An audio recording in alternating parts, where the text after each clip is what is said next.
ആരാധിക്കാൻ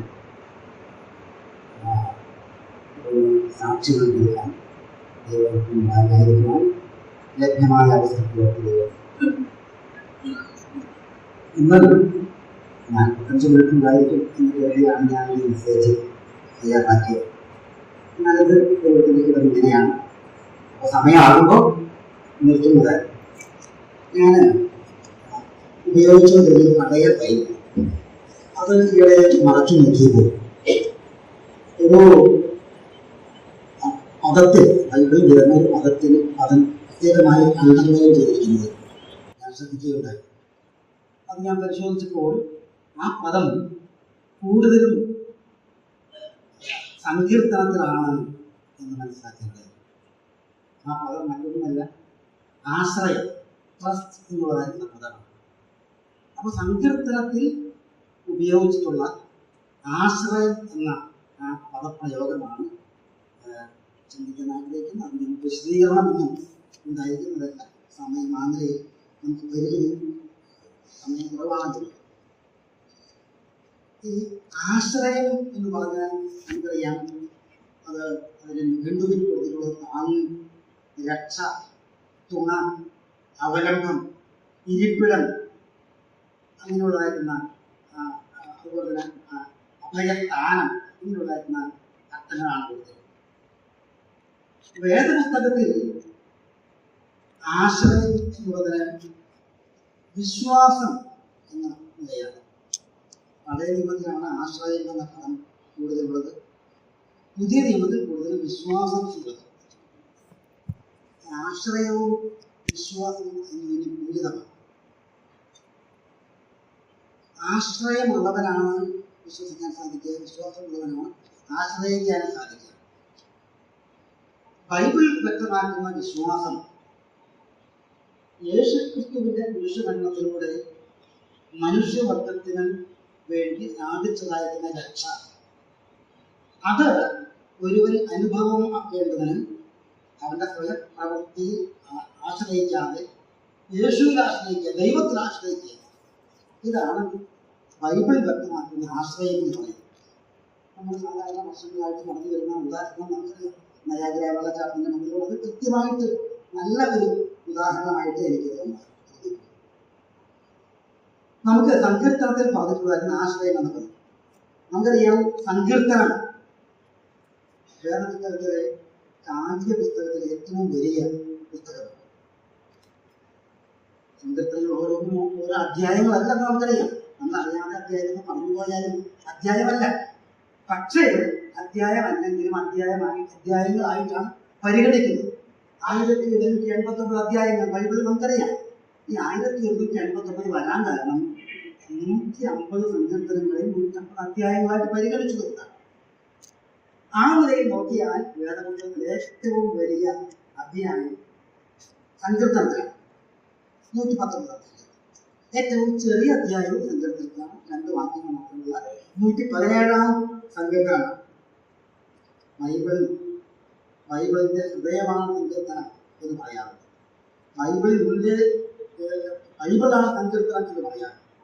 ഒരിക്കലും ഒരാൾക്ക് എഴുത്തുകാരൻ പറഞ്ഞിട്ടുണ്ട്, യഹൂദ മത തറവാട്ടിൽ നിന്ന് പിരിഞ്ഞുപോയ ക്രിസ്തു സഭയ്ക്ക് പൂർവിക സ്വത്തായി ലഭിച്ചിട്ടുള്ളതാണ് സങ്കീർത്തനം എന്നത്. പഴയ നിയമത്തിൽ മറ്റേ ഏത് പുസ്തകങ്ങളെക്കാൾ കൂടുതൽ അടുപ്പം നമുക്ക് സങ്കീർത്തനത്തോട്. നമ്മുടെ മിക്കവാറും എല്ലാ ശുശ്രൂഷകൾക്കും സങ്കീർത്തന പാരായണത്തിന് പങ്കുണ്ട്. ഇന്ന് എത്രയോ സഭകളിലാണ് ആരാധനയിൽ വാക്യമായിട്ട് സങ്കീർത്തനം വായിക്കുന്നത്.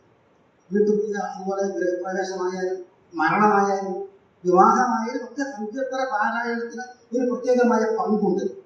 ഞാൻ അധികം വിശദീകരിച്ചില്ല. നമുക്ക് ആശ്രയം എന്നുള്ള പദം സങ്കീർത്തനത്തിൽ വന്നിട്ടുണ്ട്. ആദ്യത്തേതാണ് നമുക്ക് വായിക്കുന്ന 4ാം സങ്കീർത്തനത്തിന്റെ 5ാം വാക്യമാണ്. 4ാം സങ്കീർത്തനം 5ാം വാക്യം. നീതിയാഗങ്ങളെ അർപ്പിപ്പിൻ, യഹോവയിൽ ആശ്രയം വെപ്പിൻ. നീതിയാഗങ്ങളെ അർപ്പിപ്പിൻ, യഹോവയിൽ ആശ്രയം വെപ്പിൻ. നീതിയാഗങ്ങൾ അർപ്പിക്കുക ആരാധന വ്യക്തമാണ്. ആരാധിക്കുന്നതോടൊപ്പം തന്നെ യഹോവയിൽ അവരിൽ ആശ്രയം വെക്കണം. ഈ ആശ്രയം വെപ്പിൻ എന്ന് പറയുന്ന വെക്കുക എന്ന മലയാള വാക്കിന് കുറേയേറെ ആശ്രയം. നമ്മൾ ചില കാര്യങ്ങളൊക്കെ അലക്ഷ്യമായി വരാറില്ല, വളരെ സൂക്ഷ്മതയോടെയാണ് വയ്ക്കാറ്. നമ്മൾ ആരാധനയ്ക്ക് വിളിക്കുന്ന ബൈബിൾ എന്താ ചെയ്യുക? അവിടെ വെച്ചത് അവിടെ നമ്മൾ തട്ടുന്ന സ്ഥാനത്ത് വയ്ക്കും. കന്നഡ ഉപയോഗിക്കുന്ന ആളുകളാണെങ്കിൽ കന്നഡ അവിടെ വലിച്ചു വെച്ചിട്ടില്ല, ആളുകൾ അതിന്റെ കുറച്ച് അറിയാൻ പറ്റുന്നു അവിടെ വയ്ക്കും. മൊബൈൽ ഫോൺ അങ്ങനെ വയ്ക്കും. പക്ഷേ ചില കാര്യങ്ങൾക്ക് അലക്ഷ്യമായി നമ്മൾ പത്രം വായിച്ചു കഴിഞ്ഞാൽ പത്ര സൂക്ഷ്മതയോട് പറ്റുമോ? ഇല്ല. അവിടെ ശരി അല്ലെങ്കിൽ നേരെ നമ്മൾ എടുക്കും. അപ്പൊ ചിലത് ഇടേണ്ടതുണ്ട്, ചിലത് വെക്കേണ്ടതുണ്ട്. സകല ചിന്താപരവും അവന്റെ പേര് ഇട്ടുകൊള്ളി പത്രോസ് പറയുന്നത്. അത് ചിന്താപരമാണ്. ചിന്താപരം നമുക്ക് ആവശ്യമില്ലാത്തതാണ്, വേസ്റ്റാണ്, അത് ഇടേണ്ടതാണ്. പക്ഷെ ആവശ്യമുള്ളത് വെക്കും. ബൈബിൾ നമുക്ക് ആവശ്യമുണ്ട്, കന്നഡ ആവശ്യമുണ്ട്, മൊബൈൽ ഫോൺ പിന്നെ ആവശ്യമുണ്ട്. അത് നമ്മൾ എന്ത് ചെയ്യും? അലക്ഷ്യമായിട്ടില്ല, വെക്കും. ഇവിടെ പറയുന്ന ആശ്രയം വെപ്പിൽ എന്നാണ്. ആശ്രയം നമുക്ക് നിരന്തരമായിട്ട് ആവശ്യമാണ്. യഹോവയിൽ നമ്മൾ ആശ്രയം വയ്ക്കണം എന്നുള്ളത്. അടുത്തത് ഒമ്പതാം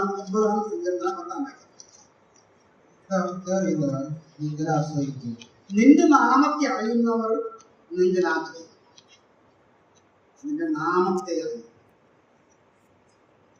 ദൈവത്തെ അറിയുക അത് പ്രത്യേകമായ ഒരു അനുഭവമാണ്. ദൈവത്തെ അറിയുക, വിശ്വാസികളായ നാം, രക്ഷിക്കപ്പെട്ടവരായ നാം ദൈവത്തെ അറിയുന്നവരാണ്. ഗലാത്യലേഖനത്തിൽ പൗലോസ് പറയുമ്പോൾ നിങ്ങൾ ദൈവത്തെ അറിഞ്ഞു, വിശേഷാൽ ദൈവം നിങ്ങളെ അറിഞ്ഞു എന്നൊരു പ്രയോഗം. ദൈവത്തെ അറിയുക. ശമൂവേലിന്റെ മൂന്നാം അധ്യായം നമ്മൾ വായിക്കുമ്പോൾ അന്ന് വരെ ശമൂവേൽ യഹോവയെ അറിഞ്ഞില്ല എന്ന് വായിച്ചു. അപ്പൊ യഹോവയെ അറിയണം, ദൈവത്തെ അറിയണം. ആ അറിവ് എന്ന് പറയുന്നത് പ്രത്യേകമായ അനുഭവപരമായ ഒന്നാം അധ്യായം വായിക്കുമ്പോൾ മറിയോട് മധ്യത്തിൽ പറയുന്നത്, മറിയ പറയുന്നു, ഞാൻ പുരുഷനെ അറിയായികയാൽ ഇതെങ്ങനെ സംഭവിക്കും? പുരുഷനെ അറിയില്ല, അവർക്ക് നാല് പുരുഷനല്ല. അവർക്ക് സഹോദരന്മാരുണ്ടെങ്കിൽ സഹോദരന്മാർ പുരുഷന്മാരില്ല, ബന്ധുമിത്രാണെങ്കിൽ പുരുഷന്മാരില്ല. അപ്പൊ പുരുഷനെ അറിയായിക എന്ന് പറയുന്നത് ആ അറിവ് ഒരു പ്രത്യേകമായ അറിവാണ്, വ്യക്തിപരമായ അറിവാണ്, അനുഭവപരമായ അറിവാണ്. ഇതുപോലെ നാം ദൈവത്തെ അറിയണം. രക്ഷിക്കപ്പെട്ടവർ ആണോ, ഞാൻ രക്ഷിക്കപ്പെട്ടവനാണോ ഇല്ലയോ, വ്യക്തമായ അറിവ് ബോധ്യം ഉണ്ടായിരിക്കും. ഞാൻ പലപ്പോഴും പറയാറുള്ളത് പറഞ്ഞുള്ള കാര്യം, നമ്മൾ തീയതിയിൽ മുറിയപ്പെടുത്തിയത്. ഏതെങ്കിലും ഒരാൾ നമ്മളെ ഏറ്റു പറയിച്ചിട്ടുണ്ടെങ്കിൽ ആ തീയതി മുറിയപ്പെടുത്തിയത്. കുട്ടി ജനിക്കാതെ കുട്ടിയുടെ ഡേറ്റ് ഓഫ് ബർത്ത് അത്രേ പറഞ്ഞ കാര്യമാണ്.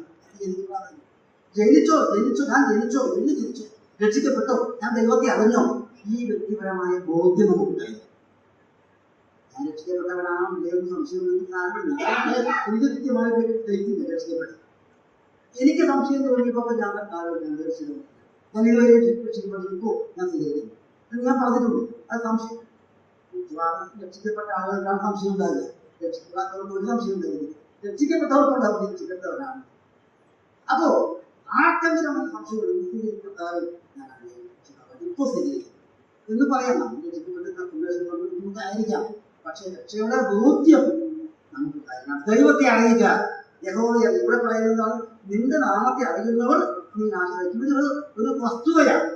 അവൻ ആശ്രയിക്കാതിരിക്കാൻ നിവൃത്തിയില്ല. വെള്ളം കുടിക്കുന്നില്ല, ദാഹിക്കുന്നവന് വെള്ളം കുടിക്കാതിരിക്കാൻ നിവൃത്തിയില്ല, വിശപ്പുള്ളവന് ഭക്ഷണം കഴിക്കാതിരിക്കാൻ നിവൃത്തിയില്ല, ഇരുട്ടാകുമ്പോൾ കഴിക്കാതിരിക്കാൻ നിവൃത്തിയില്ല. അതൊരു വസ്തുതയാണ്. ദൈവത്തെ അറിയുന്നവനാണോ നീ അവനെ ആശ്രയിക്കും. 13-ന്റെ 5-ാം വാക്യം, 13-ാം സങ്കീർത്തനം 5-ാം വാക്യം. ഞാനോ നിന്റെ കരുണയിൽ ആശ്രയിക്കുമ്പോൾ എന്റെ ഹൃദയം നിന്റെ രക്ഷയിൽ ആരംഭിക്കും. ഞാനോ നിന്റെ കരുണയിൽ ആശ്രയിക്കുന്നു. കരുണ ദൈവത്തിന്റെ സ്വഭാവത്തിൽ കാര്യമാണ്. ദൈവത്തിന്റെ നീതിയിലല്ല, ദൈവത്തിന്റെ നീതി നമ്മെ ശിക്ഷിക്കാനായിട്ട് പറയുമ്പോൾ ദൈവത്തിന്റെ കരുണയാണ് ക്ഷമിക്കാനായിട്ട് ദൈവത്തിന്റെ കരുണയാണ്.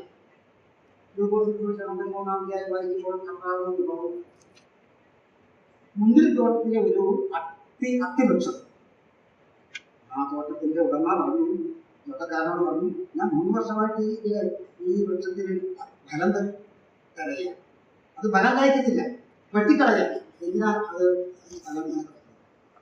തോട്ടക്കാരൻ പറഞ്ഞു, ഞാനത് ഈ വർഷം കൂടി കുറച്ച് വളർത്തേക്ക്, 1 വർഷം എടുക്കാം, ഇല്ലെങ്കിൽ വെട്ടിക്കളയാം. ഇതാണ് കരുണ. പ്രിയമുള്ളവരെ, കരുണ നമ്മോട് ക്ഷമിക്കാൻ, നമ്മുടെ ബലഹീനതയോട് ക്ഷമിക്കാൻ ദൈവത്തിന്റെ കരുണ. നാമിപ്പോൾ ദൈവത്തിന്റെ കരുണ ബോധമുണ്ട്. നെപ്പോളിയൻ ബോണപ്പാർട്ടിനെ കുറിച്ച് കേട്ടിട്ടുണ്ട്. അപ്പോൾ സൈന്യാധിപന്മാർ ഒരാൾ തെറ്റ് ചെയ്തു. ബോണപ്പാർട്ട് അപ്രാവശ്യം പറഞ്ഞു ചെയ്യരുത്, ഇത് ചെയ്താൽ നിന്നെ ശിക്ഷിക്കും, കൊല്ലും എന്ന് പറഞ്ഞു. പിന്നെ ആവർത്തിച്ചപ്പോൾ അദ്ദേഹത്തെ കൊല്ലാനായിട്ട് വിളിച്ചു. അപ്പോൾ ഇദ്ദേഹത്തെ കൊല്ലാനായിട്ട് വിളിച്ചു പറഞ്ഞപ്പോൾ അദ്ദേഹത്തിൻ്റെ മകള്, ഈ സൈന്യാധിപന്റെ മകള് ഈ രാജാവിൻ്റെ അടുത്ത് വന്നു. നെപ്പോളിയൻ അടുത്ത് വന്നു, എനിക്ക് അവനെ കൊല്ലരുത് എന്ന് പറഞ്ഞു. അപ്പോൾ നെപ്പോളിയൻ പറഞ്ഞു, ഞാൻ പല പ്രാവശ്യം അവനോട് പറഞ്ഞതാ, പക്ഷെ കൂട്ടാക്കുന്നില്ല. അതുകൊണ്ട് അവൻ എൻ്റെ വാക്കനുസരിക്കാത്തവനെ കൊല്ലുക, ശിക്ഷിക്കുക, അതെന്റെ നീതിയാണ്. ഈ മകള് രാജാവിനോട് പറഞ്ഞു, രാജാവേ, ഞാൻ അങ്ങയുടെ നീതിക്ക് വേണ്ടിയല്ല, അങ്ങയുടെ കരുണയ്ക്ക് വേണ്ടിയാണ് യാചിക്കുന്നത് എന്ന് പറഞ്ഞപ്പോൾ പിന്നെ മനസ്സരിഞ്ഞു നടന്നു. അതിനൊക്കെ വെറുതെ വിട്ടു. എവിടെയോ വായിച്ചത് കണ്ടവിടെയോ വായിച്ചതോ. അതൊക്കെ നമുക്ക് ആശ്രയിക്കാൻ ദൈവത്തിന്റെ കരുണയാണ്. അടുത്തത് 20-ാം സങ്കീർത്തനം 7-ാം വാക്യം. 20-ാം സങ്കീർത്തനം 7-ാം വാക്യം. ചിലർ രഥങ്ങളിൽ ചിലർ കുതിരകളിലും ആശ്രയിക്കുന്നു, ഞങ്ങളുടെ ദൈവമായ യഹോവയുടെ നാമത്തേക്ക് ഉയർത്തിക്കുന്നു. ചിലർ രഥങ്ങളിലും കുതിരകളിലും ആശ്രയിക്കുന്നു. ഞങ്ങളുടെ ദൈവമായ യഹോവയുടെ നാമത്തെ കീർത്തിക്കും. കുതിര ശക്തിയുടെ പ്രതീകമാണ്. അന്ന് വന്നു നമ്മൾ ശക്തിയുടെ അളവ് പറയുന്നത് HP, ഹോഴ്സ് പവർ, കുതിരശക്തി. അത് ശക്തിയുടെ പ്രതീകമാണ് കുതിര. ഇസ്രായേലിന്റെ കുതിരയെ വളർത്തിയിട്ടില്ല, നമുക്കറിയാവുന്ന കാര്യമാണ്. മിസ്രൈമിലാണ് കുതിരയുള്ളത്. ആ കുതിരകളിലും രഥങ്ങളിലും അവർ അഭിമാനം കൊണ്ടിരുന്നു. ശലോമോന്റെ ഭരണകാലത്ത് ശലോമോൻ മിസ്രൈമിൽ നിന്ന് കുതിരകളെ ഇറക്കുമതി ചെയ്തതായിട്ട് നമ്മൾ രാജാക്കന്മാരുടെ പുസ്തകത്തിൽ വായിക്കുന്നു. പണ്ട് KV ജോർജിന്റെ ഒരു പുസ്തകം, ശാസ്ത്രം ബൈബിൾ പറഞ്ഞ പുസ്തകത്തിൽ, ശാസ്ത്രം എടുത്ത് ബൈബിൾ വിശ്വസിക്കുന്നു എന്ന പുസ്തകത്തിൽ വായിച്ചപ്പോൾ ഓക്കെയാണ്. ഈ പിൽക്കാലത്ത് പുരാവസ്തു ഗവേഷകന്മാരൊക്കെ ഈ ശലോമോന്റെ കുതിരാലയം കണ്ടുപിടിച്ചെന്നാണ് പറയുന്നത്.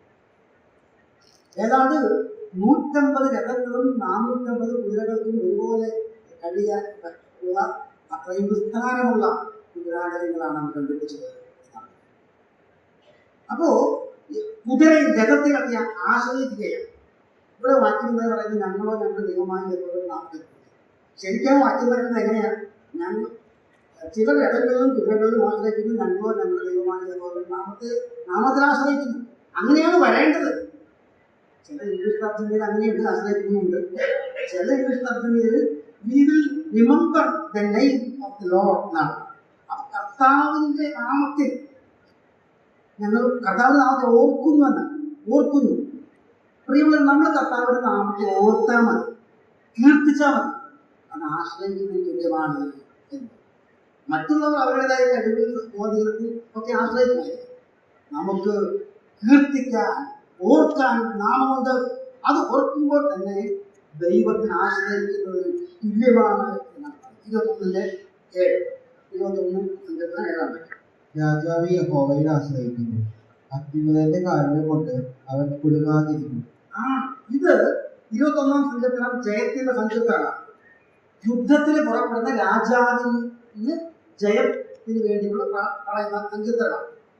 ആ ഭക്തനായ രാജാവിന് അറിയാം, എന്റെ ശക്തി കൊണ്ടല്ല ഞാൻ ജയിക്കുന്നത്. യുദ്ധവീരൻ ആരാണ്? ഇന്ന് രാജാവിന് വ്യക്തമായ ബോധ്യം. ദാവീദ് നല്ല ഭരണാധികാരി, അത് ദൈവാശ്രയമുള്ളതായി അതുപോലുള്ള ദൈവാശ്രയമുള്ള ഭരണാധികാരികൾ വേറെയും ലോകത്തിലുണ്ടായി. അബ്രഹാം ലിങ്കൺ ഒരു ബാപ്റ്റിസ്റ്റ് കുടുംബത്തിലെ ഒരാളായിരുന്നു, ദൈവാശ്രയമുള്ള ആളായിരുന്നു. അദ്ദേഹം ഉപയോഗിച്ചിരുന്ന ബൈബിൾ ഇപ്പോഴും പരിശോധിച്ചിട്ടുണ്ടെന്നാണ് പറയുന്നത്. അദ്ദേഹത്തിന് സങ്കീർത്തനം വളരെ ഇഷ്ടമായിരുന്നു, പ്രത്യേകിച്ച് 34-ാം സങ്കീർത്തനം. അദ്ദേഹത്തിന്റെ കൈവിരൽ പല പ്രാവശ്യം ഓടിയതിന്റെ തെളിവുണ്ട് എന്ന് പറയും. അദ്ദേഹത്തിന്റെ മകന്റെ മരണശേഷം അദ്ദേഹത്തിന് വിശ്വാസ വ്യതിയാനമുള്ളതായിട്ട് ചില ആളുകൾ അഭിപ്രായപ്പെടുന്നത് കൃത്യമായിട്ട് നമുക്ക് അറിഞ്ഞൂടെ. ഏതായാലും അദ്ദേഹം ഒരു ഭക്തനായിരുന്നു എന്ന് കരുതി. അതുകൊണ്ട് നമുക്ക് അതേ രാജാക്കന്മാർക്ക് ഭരണാധികാരികൾക്കൊക്കെ ആശ്രയിക്കാൻ 22:4 ഞങ്ങളുടെ പിതാക്കന്മാർ നിങ്ങളെ ആശ്രയിച്ചു, അവരെ ആശ്രയിക്കുകയും നീ അവരെ വിടുവിക്കുകയും ചെയ്തു. അവർ നിങ്ങളോട് നിലവിളിച്ചു, രക്ഷ പ്രാപിച്ചു. അവർ നിങ്ങളെ ആശ്രയിച്ചു, ലജ്ജിച്ചു പോയതുമില്ല. ഞങ്ങളുടെ പിതാക്കന്മാർ നിങ്ങളെ ആശ്രയിച്ചു. യഹൂദന്മാരെ സംബന്ധിച്ചിടത്തോളം പിതാക്കന്മാരുടെ കാര്യത്തിൽ അഭിമാനിക്കുന്ന ആളുകൾ അബ്രഹാം, ഇസാക്ക്, യാക്കോബ്, യോസേഫ്, അങ്ങനെ തങ്ങളുടെ പിതാക്കന്മാരെ കുറിച്ച് അഭിമാനമുള്ള ആളുകൾ. ഇവിടെ ദാവീദ് പറയുമ്പോൾ ഞങ്ങളുടെ പിതാക്കന്മാർ നിങ്ങൾ ആശ്രയിച്ചു, അവർ ആശ്രയിക്കുകയും അവരെ വിടുവിക്കുകയും ചെയ്തു. പിന്നെ ഇവിടെ പറയുന്നതാണ് ലജ്ജിച്ചു പോയത്. പിതാക്കന്മാരുടെ വിടുതൽ അവർ ലജ്ജിക്കാതിരുന്നതിന്റെ രഹസ്യം ദൈവത്തിൽ ആശ്രയിക്കുന്നു, യഹോവയെ ആശ്രയിച്ചു. നമുക്ക് ആശ്രയിക്കാൻ, വിടുതലുണ്ടാകാൻ, ലജ്ജമാകാൻ, ആശ്രയിക്കാൻ ഒരു നാമമുണ്ട്, ഒരു വ്യക്തിയുണ്ട്. അത് യഹോവയാണ്. എല്ലാ ദൈവത്തെ നമുക്ക് ആശ്രയിക്കാം. 25:2 എന്റെ ദൈവമേ, നിന്നിൽ ഞാൻ ആശ്രയിക്കുന്നു, ഞാൻ ലജ്ജിച്ചു പോകരുതേ. ഞാൻ ലജ്ജിച്ചു പോകരുതേ. എന്റെ ദൈവമേ, നിന്നിൽ ഞാൻ ആശ്രയിക്കുന്നു, ഞാൻ ലജ്ജിച്ചു പോകരുത്. ദൈവത്തിലാണ് അവരുടെ മുന്നിൽ ലജ്ജിച്ചു പോയതില്ല. ലജ്ജിക്കാതിരിക്കാൻ നമ്മൾ നേരത്തെ പറഞ്ഞ മറിയ, യേശുവിനെ തൊഴിക്കാനുള്ള മറിയ, അവളോട് തീരുമാനം പറഞ്ഞ കാര്യം നമുക്ക് എല്ലാവർക്കും അറിയാം. അവൾ പറഞ്ഞതെന്താ? ഞാൻ കർത്താവിന്റെ ദാസി എന്ന് പറഞ്ഞപ്പോൾ സമർപ്പിക്കുകയാണ് ചെയ്യുന്നത്. യഥാർത്ഥത്തിൽ അവരുടെ ശരീരത്തിലുണ്ടായ മാറ്റം ലജ്ജയ്ക്കുള്ള കാര്യമാണ്. ഒരു അഭിമാനിതയായ പെൺകുട്ടി ഗർഭിണിയാകുക, ഇത് ലജ്ജാകരമായ കാര്യമാണ്. പക്ഷേ അവൾ ലജ്ജിക്കാതിരിക്കാൻ കാരണം കൃത്യമായിട്ട് അവൾക്ക് ബോധ്യം. യഥാർത്ഥത്തിൽ അവൾ അന്നത്തെ സിസ്റ്റം അനുസരിച്ച് കല്ലെറിഞ്ഞ് കൊല്ലപ്പെടേണ്ടവളാണ്. എന്നാൽ അവളിലൂടെ ദൈവത്തിന് പദ്ധതികളുള്ളത് കൊണ്ടാണ് സംഭവിക്കാത്തത്. യേശു കർത്താവ് ജനിച്ചപ്പോൾ ഹെരോദാവ് കൊല്ലാൻ ശ്രമിച്ചതാണ് കർത്താവ്. പക്ഷെ ഇതുകൊണ്ട് സാധിച്ചില്ല. യേശു കർത്താവ് പിതാവിന് പദ്ധതിയുണ്ട്, അതുകൊണ്ട് സംഭവിക്കും. അതുപോലെ ഈ മറിയ കല്ലെറിഞ്ഞ് കൊല്ലപ്പെടേണ്ടവളാണ്. പക്ഷേ ദൈവത്തിന് അവളുടെ പദ്ധതികളൊന്നും സംഭവിച്ചില്ല. പക്ഷെ അവളെ ആളുകൾ പരിഹസിക്കുമ്പോൾ ആ രക്ഷാകരമായ കാര്യം അവർ പറയുമ്പോൾ വിദ്യിക്കാതിരിക്കാൻ കാരണം എന്താണ്? അവൾക്ക് വ്യക്തമായി അറിയാം എന്നെ ഉത്പാദിതമായത് എങ്ങനെയാണ് എന്ന് വ്യക്തമായി. പരിഹാസത്തിന്റെ വാക്കുകൾ പറഞ്ഞിരുന്ന അവള് പിന്നീട് അനുഗ്രഹീത, ഭാഗ്യവതി എന്ന് പറയേണ്ട അവസ്ഥ വായിക്കുന്നുണ്ട്. പറയേണ്ട അവസ്ഥകളുണ്ടായി. ആളുകളുള്ള മാറ്റം നമ്മൾ വായിക്കുന്നു. ഇനി നമുക്ക് 25-ന്റെ 26-ന്റെ യഹോവേ, എനിക്ക് ന്യായം പാലിച്ചു തരണമേ. ഞാൻ എന്റെ നിഷ്കളങ്കതയിൽ നടക്കുന്നു. ഞാൻ ഇളകാതെ യഹോവയിൽ ആശ്രയിക്കുന്നു. ഞാൻ ഇളകാതെ യഹോവയിൽ ആശ്രയിക്കുന്നു. തന്റെ ആത്മാർത്ഥതയും നിഷ്കളങ്കതയും ഒക്കെ ദൈവമുമ്പാകെ പറഞ്ഞുകൊണ്ട് ദൈവത്തിന്റെ സംരക്ഷണം ആവശ്യപ്പെടുകയാണ് ഇവിടെ സങ്കീർത്തനക്കാരൻ ചെയ്യുന്നത്. ഞാൻ ഇളകാതെ, ചഞ്ചല ഹൃദയമല്ല ഞാൻ. ദാവീദിന്റെ 108-ാം സങ്കീർത്തനത്തിൽ പറയുന്നു, ദൈവമേ എന്റെ ഹൃദയം ഉറച്ചിരിക്കുന്നു എന്ന് പറയുന്നു. യാക്കോബ് പറയുമ്പോൾ സംശയിക്കുന്നവൻ അത് ഇരുമനസ്സുള്ള ഈ അങ്ങനെ പറയുന്നില്ലേ, അസ്ഥിരനാകുന്നു, ഇരുമനസ്സുള്ളവരാകുന്നു എന്നൊക്കെ വായിക്കുന്നു. കടൽത്തിര, കാറ്റടിച്ച് അലയുന്ന കടൽത്തിര പോലെ എന്നൊക്കെ നമ്മൾ വായിക്കും. അസ്ഥിര. നമ്മൾ ചഞ്ചലപ്പെടാൻ സ്ഥിരമായി പകരാൻ ആര് കാലടി ഉറച്ചിരിക്കുന്നു എന്ന് പറയുന്നത്. അതിന്റെ 12-ാമത്തെ വാക്യത്തിൽ പറയുന്നത് എന്റെ കാലടി നമ്മളിടത്ത് നിൽക്കുന്നു എന്ന് പറയുന്നു. ഇളകാതെ യഹോവയിലാണ്. 33-ാം സങ്കീർത്തനമാണ്. നിത്യമൂർത്തികളെ സേവിക്കുന്നവരെ ഞാൻ പകയ്ക്കുന്നു, ഞാനോ യഹോവയെ ആശ്രയിക്കുന്നു. ഞാനോ യഹോവയിൽ ആശ്രയിക്കുന്നു. ജ്ഞാനം എന്ന് പറയുമ്പോൾ മറ്റുള്ളവർ ഏതിൽ ആശ്രയിക്കുന്നു എന്നുള്ളത് എനിക്ക് പ്രശ്നമല്ല. വിദ്യാർത്ഥികൾ ആശ്രയിക്കുന്നവരായിരിക്കാം. പക്ഷേ ഞാൻ യഹോവയിൽ ആശ്രയിക്കുന്നു. ഞാൻ ആശ്രയിക്കുന്നവൻ ആരാണ് എന്ന് വ്യക്തമായ ബോധ്യം എനിക്ക്.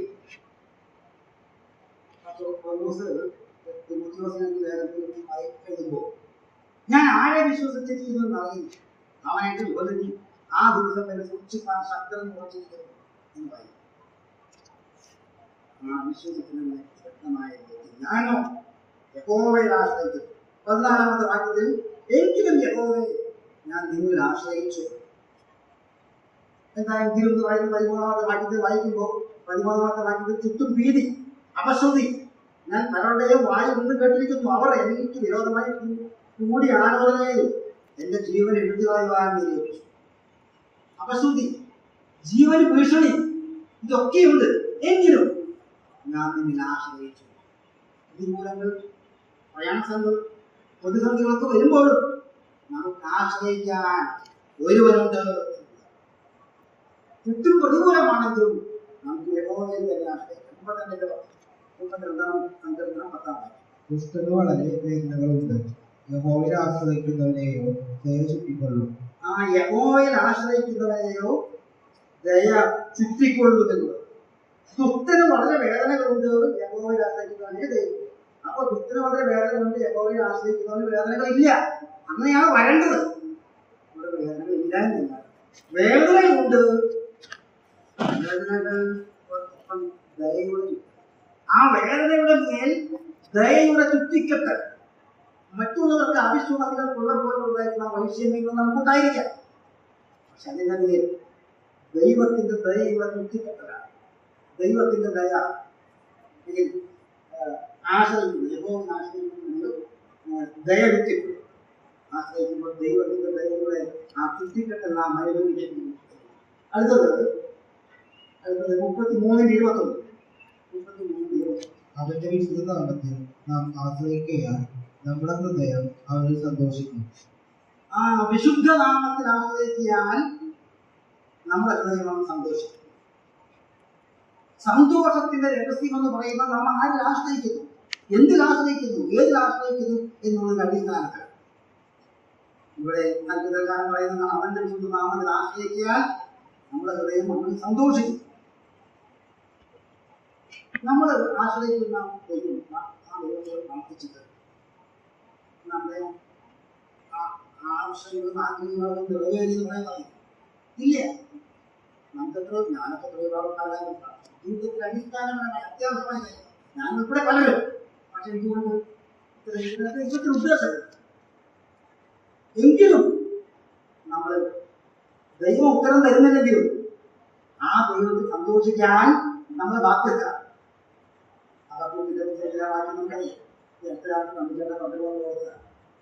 തലക്കുകയില്ല, മുന്തിരി വഴി അനുഭവം തരികയില്ല. ആ വാക്യത്തിലെ വണ്ടി വരുമ്പോൾ ഒടുവിൽ പറയുന്നത് എങ്കിലും ഞാൻ യഹോവയിൽ ആനന്ദിക്കുന്നു. ജീവിതത്തിൽ കാര്യങ്ങൾ നടക്കുന്നില്ല, പ്രാർത്ഥനയ്ക്ക് ഉത്തരം കിട്ടുന്നില്ല, പക്ഷേ ദൈവത്തെ വിളിക്കാറില്ല. ആ ദൈവത്തിന് ആനന്ദിക്കുക എന്നെ സ്വാധീനിച്ചുള്ള വാക്യം വായിക്കുന്നത്. പക്ഷേ ആ പ്രവണ 50-ാമത്തെ 10-ാം വാക്യം എത്ര പേര് ശ്രദ്ധിച്ചിട്ടുണ്ടെങ്കിൽ പക്ഷേ 50-ന്റെ 10. അവർക്ക് വിശക്കുകയില്ല, ദാഹിക്കുകയുമില്ല, മരിച്ചുകയും അവരെ ബാധിക്കില്ല. അവരോട് കരുണയുള്ളവൻ അവരെ വഴി നടത്തുകയും. എനിക്ക് അന്ധകാരം ആയിരുന്നാലും ഒരു വാക്യം നിങ്ങളിൽ യഹോവയെ ഭയപ്പെടുകയും അവന്റെ ദാസന്റെ വാക്ക് കേട്ടനുസരിക്കുകയും ചെയ്യുന്നവനാണ്. തനിക്ക് പ്രകാശമില്ലാതെ അന്ധകാരത്തിൽ നടന്നാലും അവൻ യഹോവയുടെ നാമത്തിൽ ആശ്രയിച്ച് തന്റെ ദൈവത്തിന്മേൽ ചാരിക്കൊള്ളട്ടെ. പ്രകാശമില്ലാതെ അന്ധകാരമാണ്. പ്രകാശമില്ല, മുന്നോട്ട് പോകാൻ സാധിക്കുന്നില്ല. പ്രകാശമില്ലാതെ അന്ധകാരത്തിൽ നടന്നാലും അവനെ യഹോവയുടെ നാമത്തിൽ ആശ്രയിച്ച് ദൈവത്തിൽ ചാരിക്കൊള്ളും. പ്രകാശമില്ല, ഒരു ഉത്തരവില്ല, എല്ലാം പ്രതികൂലമാണ്. ഈ സമയത്ത് എപ്പോഴും നമുക്ക് സാരാൻ എങ്ങനെ സാധിക്കും? ഇവിടെ പ്രകാരം പറയുന്നത് സന്തോഷിക്കും. 37:3-5 യഹോവയെ ആശ്രയിച്ച് നന്മ ചെയ്യുക, ദേശത്ത് പാർത്ത് വിശ്വസ്തത ആചരിക്കുക. നിന്റെ വഴി യഹോവയെ പരമേൽപ്പിക്കുക, അവളിൽ തന്നെ ആശ്രയിക്കുക, അവനത് നിർവഹിക്കും. സങ്കീർത്തനങ്ങൾ പലതും എപ്പോഴാണ് എഴുതിയത്, ഏത് സാഹചര്യത്തിൽ എഴുതിയെന്ന് വ്യക്തമായിട്ട് നമുക്ക് അറിഞ്ഞുകൊള്ളാം. നമ്മളതിന്റെ വ്യാഖ്യാനങ്ങളൊക്കെ പരിശോധിച്ചിട്ടുണ്ടെങ്കിൽ വ്യാഖ്യാതാക്കൾ പറയുന്നത് ഏത് സാഹചര്യത്തിൽ എഴുതിയെന്ന് അറിയില്ല എന്നുള്ളത്. പക്ഷെ 37-ാം സങ്കീർത്തനം നമുക്കറിയാം ഏത് സാഹചര്യത്തിൽ വൃദ്ധനായക്ക് വേണ്ടിയാണ്. 25-ാമത്തെ വാക്യം ഉണ്ടാകും. 25-ാമത്തെ വാക്യം വായിക്കുമ്പോൾ നമുക്ക് എഴുതിയുള്ള വാക്യമാണ്. ഞാൻ ബാലനായിരുന്നു, വൃദ്ധനായി തീർന്നു, നീതിമാൻ തുണയില്ലാതിരിക്കുന്നു, അവൻ സന്ധി ആഹാരം ലഭിക്കുന്നു. അപ്പോ വൃദ്ധനായിട്ട് അനുഭവ സമ്പത്തുള്ള ഒരു ഭക്തന്റെ ചിത്രമാണ് ജീവിതത്തിൽ. ഈ വൃദ്ധന്മാർക്ക് അനുഭവ സമ്പത്ത്, നമുക്ക് ആധുനിക ടെക്നോളജി ഒന്നും അറിയില്ലായിരുന്നു.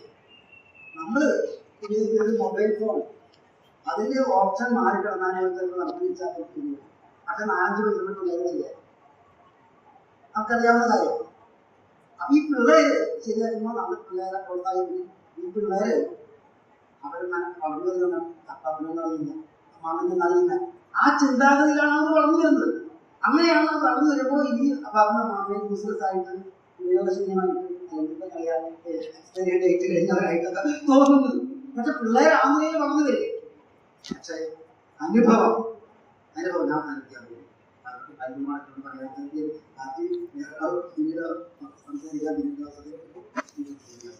അപ്പോ അനുഭവത്തിന്റെ വാക്കുകളാണ്. അനുഭവത്തിന്റെ വാക്ക് എന്താ പറയുന്നത്? യഹോവയെ ആശ്രയിച്ച് നന്മ ചെയ്യുക. നന്മ ചെയ്യുന്ന ആളുകളുണ്ട്, ഈ ചാരിറ്റി സർവീസ്, ചാരിറ്റി പ്രവർത്തനം ചെയ്യുന്ന സംഘടനകളൊക്കെ ഉണ്ട്. പക്ഷെ യഹോവയെ ആശ്രയിച്ച് ചെയ്താലേ അതിന് ഗുണമുള്ളൂ. അത് ദൂഷിക്കാതിരിക്കുക, അസൂയപ്പെടാതിരിക്കുക ഉള്ള മാർഗം യഹോവയെ ആശ്രയിച്ച് നന്മ ചെയ്യുക. നമ്മൾ താഴെ വായിക്കും 5-ാമത്തെ വാക്യം വായിക്കുമ്പോൾ അവനിൽ തന്നെ ആശ്രയിക്കുക. ഈ യഹോവയെ തന്നെ ആശ്രയിക്കുക. ഈ സംഘടനക്കാരൻ പറയുന്നത് അവനെ ആശ്രയം വെച്ച്